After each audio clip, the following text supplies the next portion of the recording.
How's everyone doing? So I got to show you where I'm at real quick. Back here in these hills.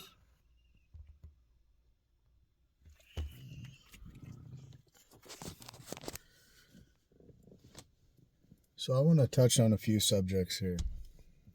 And I guess I'll start.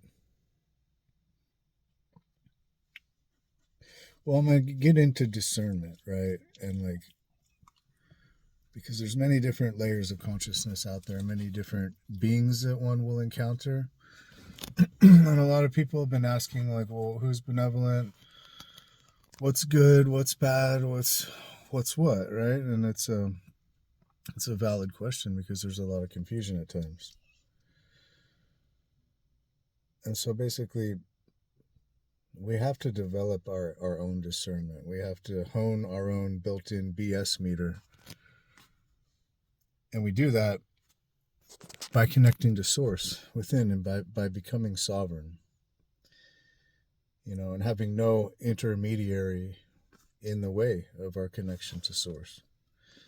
And the more we do that, the more that we connect to our higher self, to source,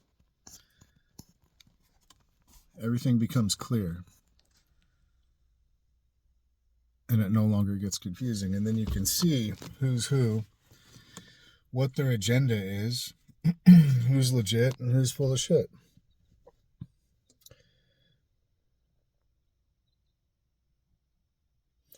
And so a good way to know is if any being wants worship,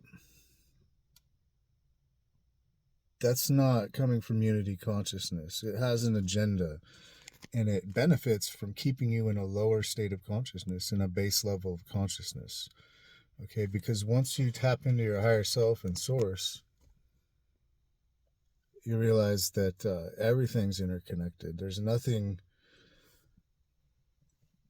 between you and source. You have a direct connect, and you see that this being has an agenda, and it's playing out some sort of agenda to keep you in a lower state of consciousness to feed off of you. And so this would be some of the false light beings and some of these fallen layers of consciousness, mostly in the fourth dimension and the lower astral planes. Okay, and it's not so much specifically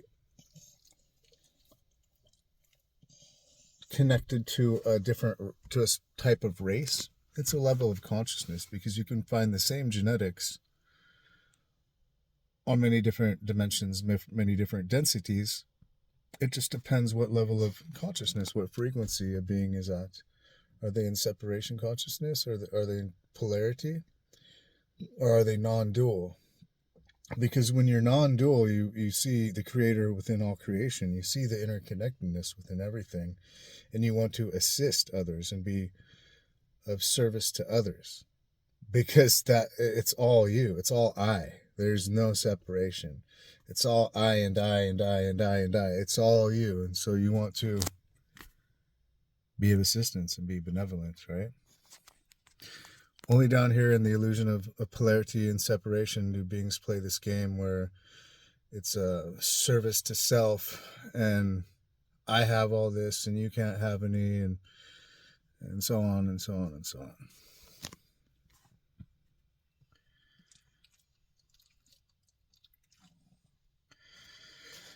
And so, this ties into, and this might piss some people off, but this is what it is, into many religions.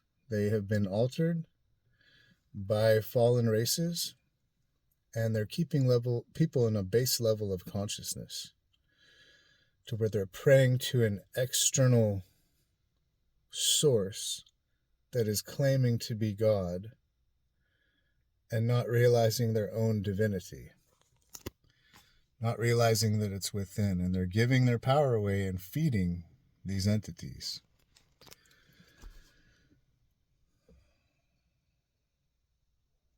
And so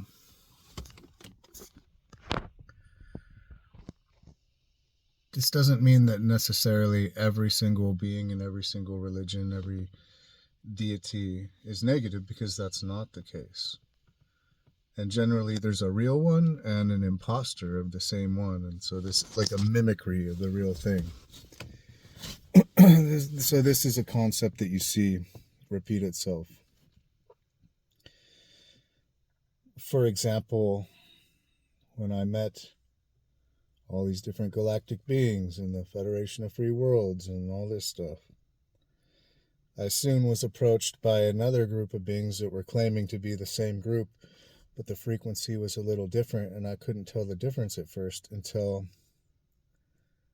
the information started not lining up, and I realized, oh, this is a mimicry of the real thing. These are imposter beings that have an agenda in mind. Okay, and they want control over people, and they want to control people and their agendas and promote themselves and whatnot, to basically control humanity and cause confusion. Look at you.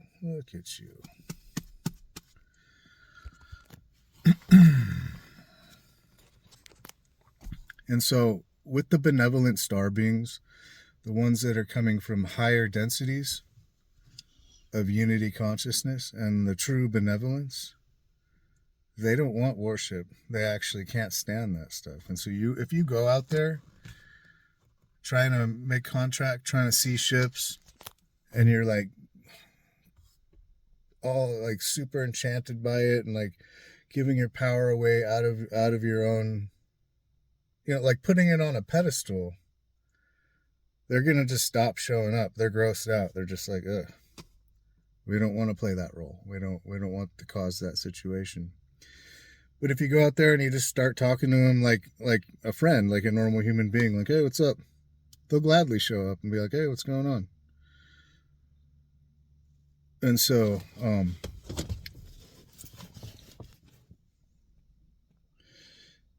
that being said, if you go out there and you're giving your power away to an external source, you could attract that type of interaction.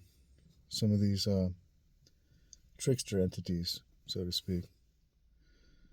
Hold on, we got some people coming here.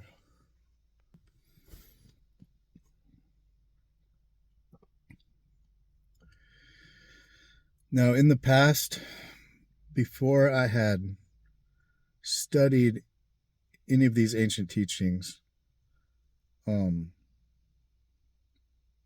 started having interface with some of these ancient beings, like, for instance, Shiva, and he was benevolent and taught me all this stuff, and was it when I like a true benevolent being, okay? And then I started having interface with many of these ancient Vedic deities, including Ganesh, including the different facets of the goddess, the godhead and the goddess head, and its trifold and the avatars out. And I'm having different interactions with these beings, and they're completely benevolent in teaching me. and moving me into a heart space of love and teaching me about unity consciousness.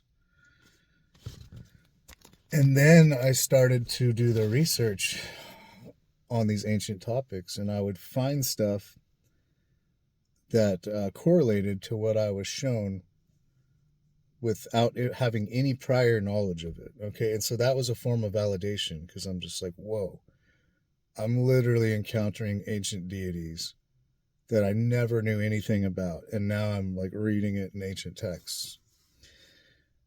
And so that was a form of validation that the original construct of this Earth School, some of the unadulterated knowledge and wisdom, goes all the way back to the ancient Vedic teachings.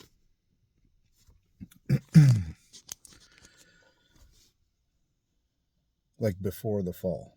Okay.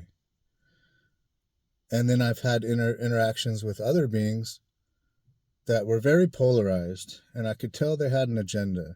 And I've had interactions with these fallen groups, okay, and it wasn't coming from unity consciousness. It was coming from polarity and trying to be an intermediary in between you and source, and keeping you from your own divinity. And it got very confusing until I honed my own connection to creator source, like these benevolent beings, the ones that have never fallen. It's not about them. They're just here to teach you and push you into your own connection to creator within. And once you do that and you develop that and you strengthen that, then everything becomes absolutely clear, and your sensitivity increases, and you can see what the agenda is. And it's just claircognizance. You just know things, and it's instantaneous. You can't be lied to anymore. You can't be tricked.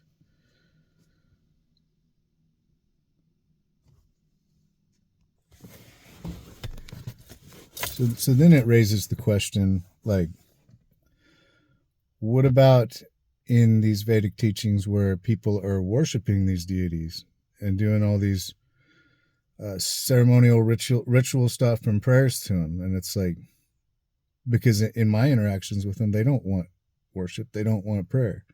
And so that's a disconnect. And so I think that has been altered over time, because in my direct interface, they didn't want that. They're just like, no, don't want worship.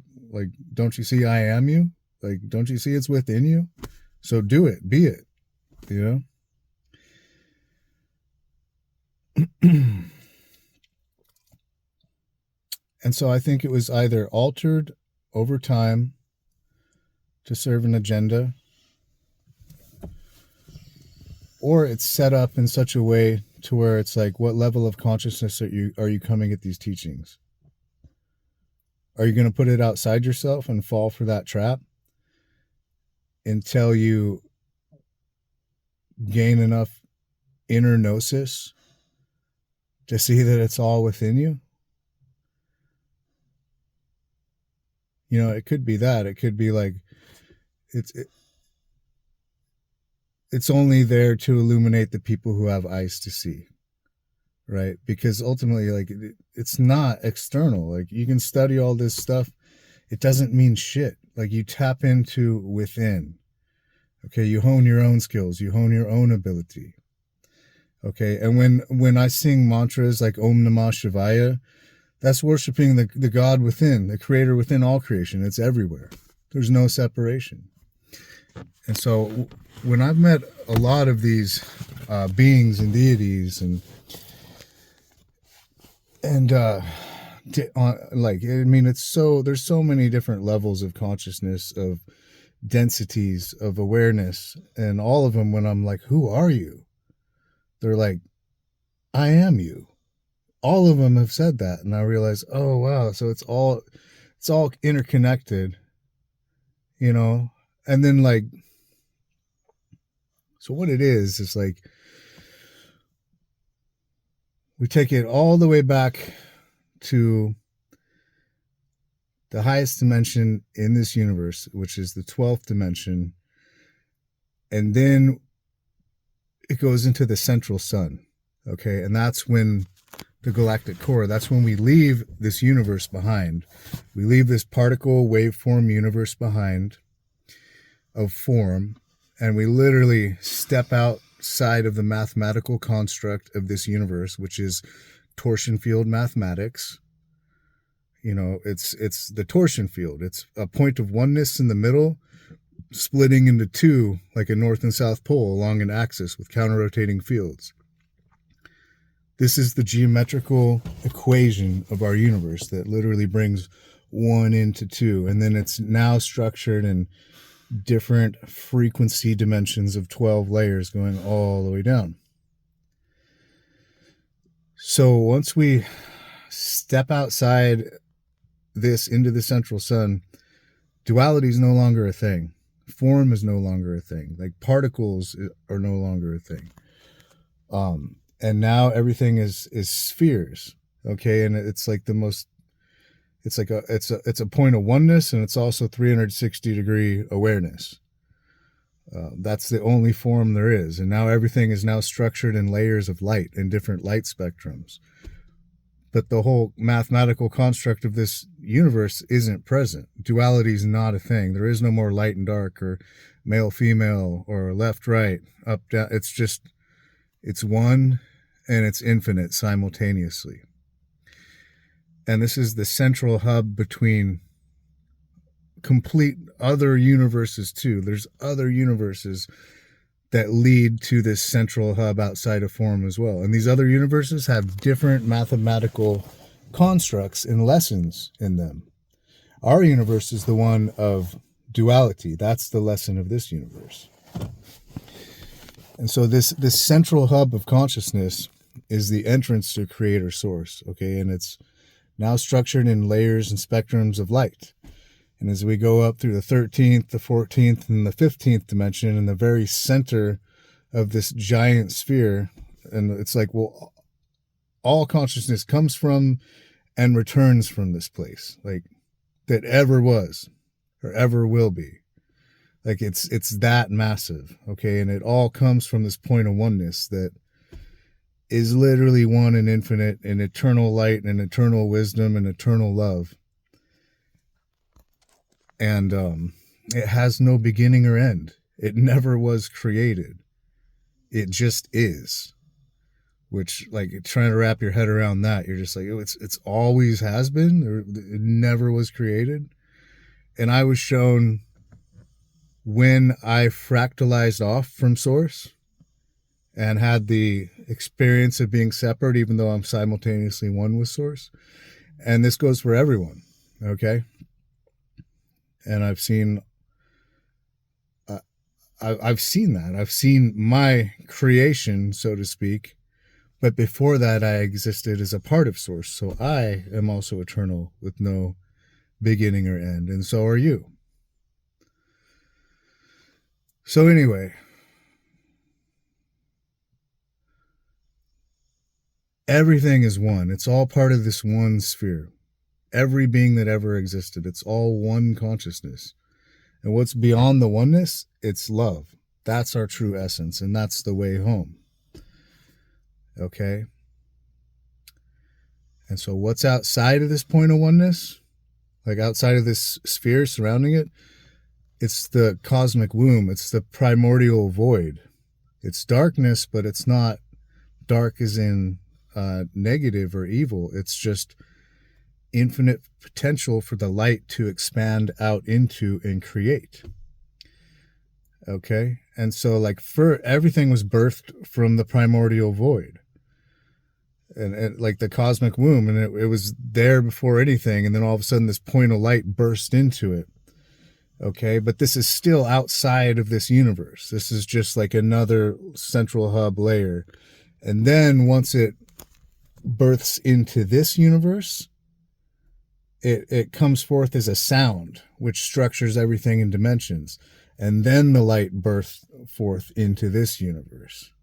Okay, that's what it's talking about when it says first there was the word and then the light, right? This is my interpretation of it, and this is what I've been shown. And so Once consciousness comes into this universe, it moves from one, and it instantly splits into two, because these are the mathematical constructs of this universe. So now the whole concept of male and female exists, of light and dark. And in the high dimensions, it's unity consciousness, it's unconditional love, and it's all this stuff. But the whole concept of duality is still a thing. Darkness only exists down here in these lower polarized dimensions, but male and female exist all the way up in this universe. And so it now branches off into different, father, mother, creator, and fractalizes out again and again and again to all these different layers of beings. It goes all the way back down. And what I'm getting at is that's also part of us. We are part of these oversouls existing on all these different layers, all the way down into the here and now. And so we're not separate from these deities. So when they're like, I am you, we are, all right? We're everything, and we're also source. There's no separation. And so if any being tries to get in the way and tell you that it's like God or whatever, or that you need it to do this or that, it's an imposter being. And just don't consent to that, because, dude, it's already all within us. We don't need anything external.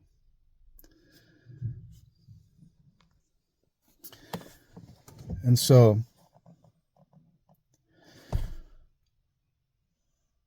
we develop this discernment by tapping into our higher self to source and pulling this soul stream of energy through us and flowing this light and upgrading our DNA, and all these abilities they come online and everything gets clear.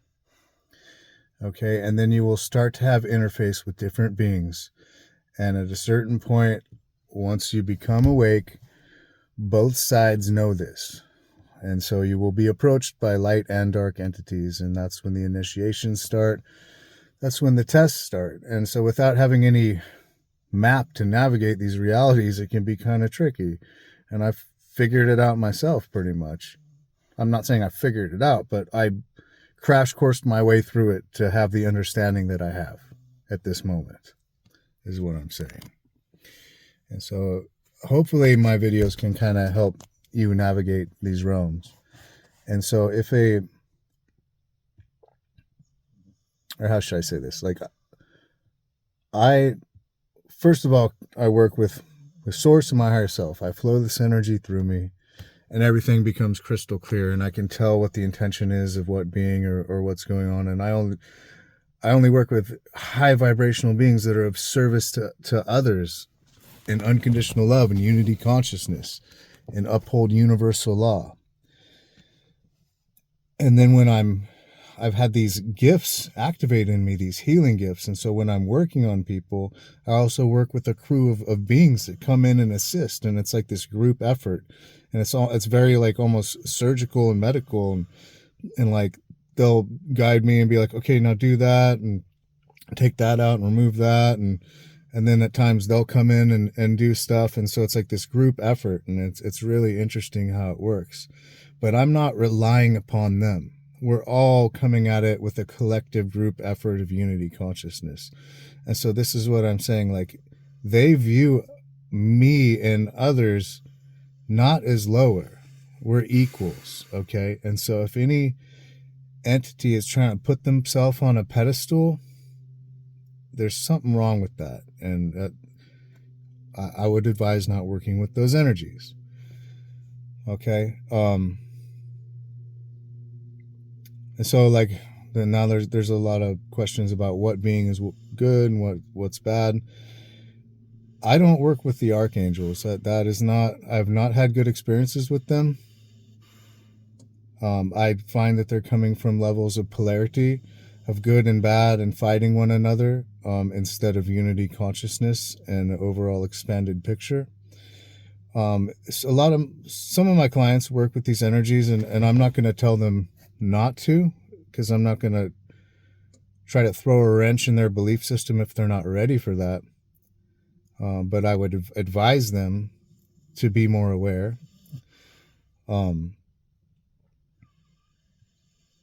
So you need to develop the discernment to run everything through your own BS meter and not go outside yourself, okay? And so, yeah, and on the note of archangels, when it comes to Metatron and the Metatronic reversals, that's the subject I wanted to talk on. So, you look at Metatron's cube, right? And so these are the mathematics of this six-pointed star of the Merkaba, right? It is torsion field mathematics, but when it's at a very slow spin state, it becomes a cube. Okay, and then you look at in Mecca, there's the big black cube of Saturn. And you look at the, I think it's like Talmudic Jews or whatever. Anyway, one form of Judaism, they have the black cube on their deal right there. Okay, that's another black cube of Saturn. And so this is not good. Okay, this is entities posing as God and keeping people in the lowest base form of consciousness where we're trapped in a cube, okay? But and so it's all about the spin state. When this geometry, it's not the geometry that's bad. Both sides use the same geometry, okay? And so it goes either way. The dark side wants to invert things and slow the spin down and keep people trapped in a cube state of consciousness and fractured consciousness and go that route. And the light side is about higher vibrations. And when everything's spun up, it turns into the Merkaba. And when it's spun up even more, it adds another layer of a dodecahedron around it and becomes a 64-faceted tetrahedron. Okay, and these are layers of geometry that are around your energetic field. Okay, and then when it spins up even more, you start to go above the 7 chakra system into the 13 and the 15, into the galactic and universal chakras. And then you have access to the Akashic records and the halls of Amente and all your past lives and everything in the galaxy and the universe, and then all the way outside of form in the central sun of your soul's complete journey from when it fractalized off from Creator Source, outside of this universe, outside of form. Okay, and then another layer of geometry now starts to take shape in your field. And this is the double diamond. And it looks like 2 diamonds that are overlapping each other, elongated. Okay? And they're also counter-rotating along with the spin. It's coming in, spiraling in, and it's coming up from below, spiraling up in this high spin state. Okay, that field is around everything. Your body, the earth, the galaxy, subatomic particles, atoms, like this. It's everything works on a spin state here in this universe. Okay, and when it's in a low spin state, it's entropy, and it's death.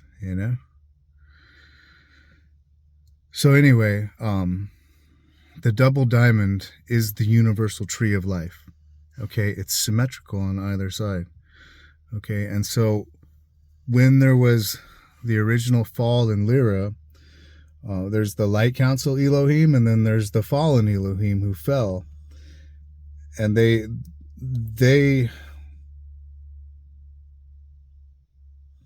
changed the tree of life by removing one of the nodal points on top.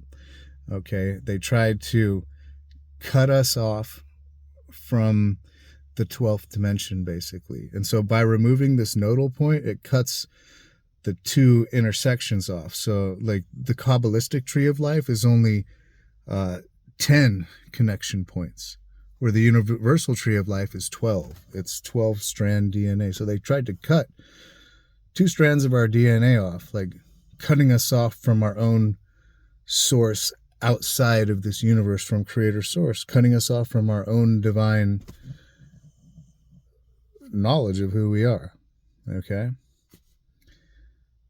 And so, yes, the fall goes all the way back to some of the high levels of dimensions. It's not just, once you get outside the fourth, everything's good. Like the infection goes higher.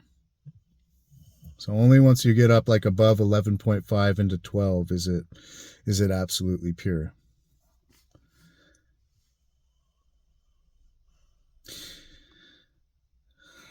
And so I wish I had pictures to show of some of the things I'm describing, but to the people who are aware of this, you know what I'm talking about.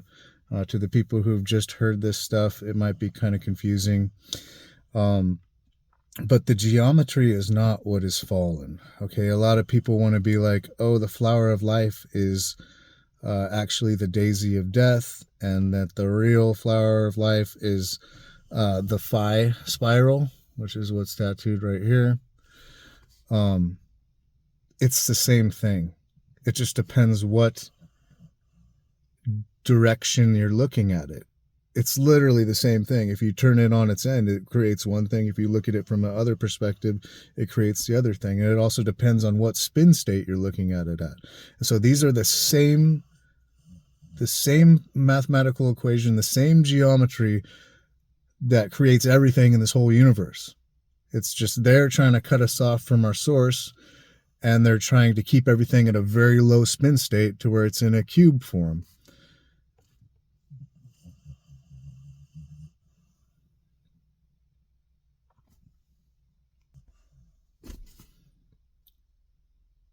So instead of trying to point fingers at things and be like, oh, that's good and that's fallen, just realize it's all about what level of consciousness are you looking at it from?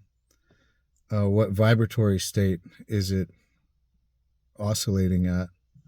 Because in terms of geometry, it's all the same thing. It just depends on if you're in a base level of consciousness or if you're in a high spin state, and everything gets more and more complex as it goes up.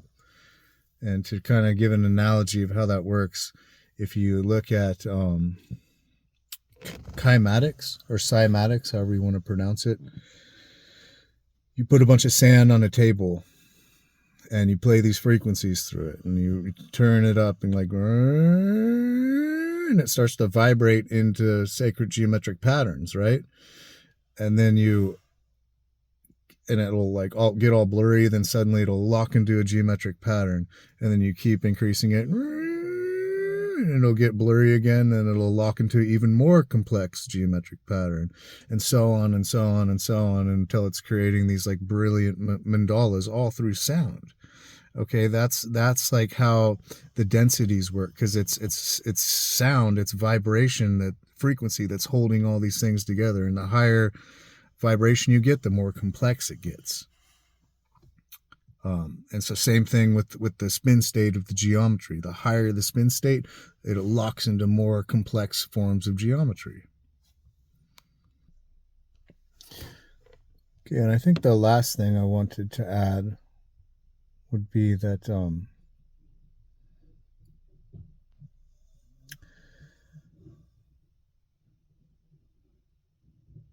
there are creative and destructive forces in the universe, and that necessarily doesn't mean they're bad. Like in terms of Shiva, he's a very misunderstood being because people think he's a being of destruction. The same thing with Kali. And so I've literally met her. I started having interface with her before I knew anything about her, and it was scary at first, but then I realized, whoa, this being is a teacher. And she's destroying the ignorance and the darkness out of me. She's literally eating the darkness out of me and purifying me and destroying the ignorance within me and teaching me.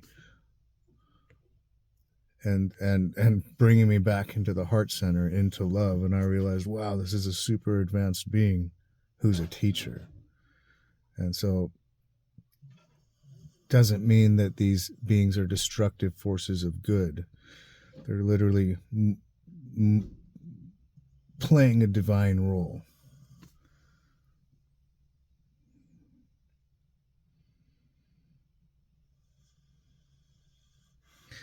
And so, oh yeah, that's what I wanted to touch on. And so, hold on, these worker dudes are coming up to me. And so, through sitting with ayahuasca, you know, like over 100 times, I've met Madre Ayahuasca, and she has many different forms. Hold on, this dude's backing his truck up right next to mine. So anyway, she's literally a facet of the goddess head.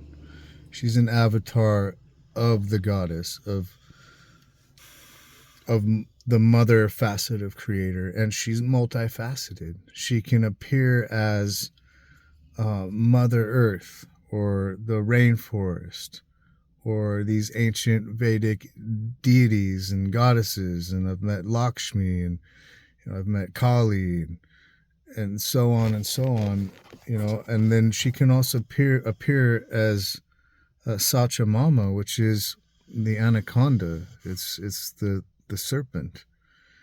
You know, the rainbow serpent, the healing serpent. And so a lot of people want to freak out when they hear serpent, and like I made a video talking about this before, and it's actually the healing serpent. It's the wisdom keeper. It's the kundalini serpent, and it is you. There's no separation. Okay, only Christianity has demonized the serpent, and it's ridiculous because they're twisting everything around. That being said, there is a dark serpent as well. There's both. Everything in this universe is dual, but the serpent is also representative of the goddess, and I've met her in many different forms, many different facets, and she's shown me that she is a part of everything, including like women here on the earth. You know, like women I've dated, and I see the divinity in them, and like they're all like embodying like parts of the goddess. You know, they all have flaws too. Everyone has flaws, right? But I do see these parts of the goddess within all creation, and she taught me to be like seeing that divinity in everyone, and it's beautiful. And so, and then she's like, it's like the goddess is physicality, right? She's flesh. She's the earth. She's playing that role for beings to incarnate here in form. Okay. And then like the masculine father creator aspect is like the consciousness and the light and the awareness that's streaming through everything. And so they're both coming together to create this experience for us. And like during ayahuasca, I've been, you know, taken up to these highest levels and literally held in the cosmic womb of like the cosmic grandmother, and shown like the birth of physicality into form, into flesh, and how she's a part of her is incarnating into this realm to allow us to have these experiences, to grow, and all the pain that we feel, she feels too, but she's doing this experience to allow us to grow through it. And so really it's like, we can't look at this like all the pain in the world like we're victims. It's like, no, they feel it too, and they are us too. It's like she's allowing this experiment to continue despite the pain, because it's a gift to us. Like life is such a gift, and if we view it in that perspective and see the divinity in everything and pass our tests, it's just like we're in alignment with these creative forces of the universe, and it's beautiful. Anyway, I hope that people were able to follow my explanation of these experiences. I'm gonna start my day. These mountains are beautiful, dude.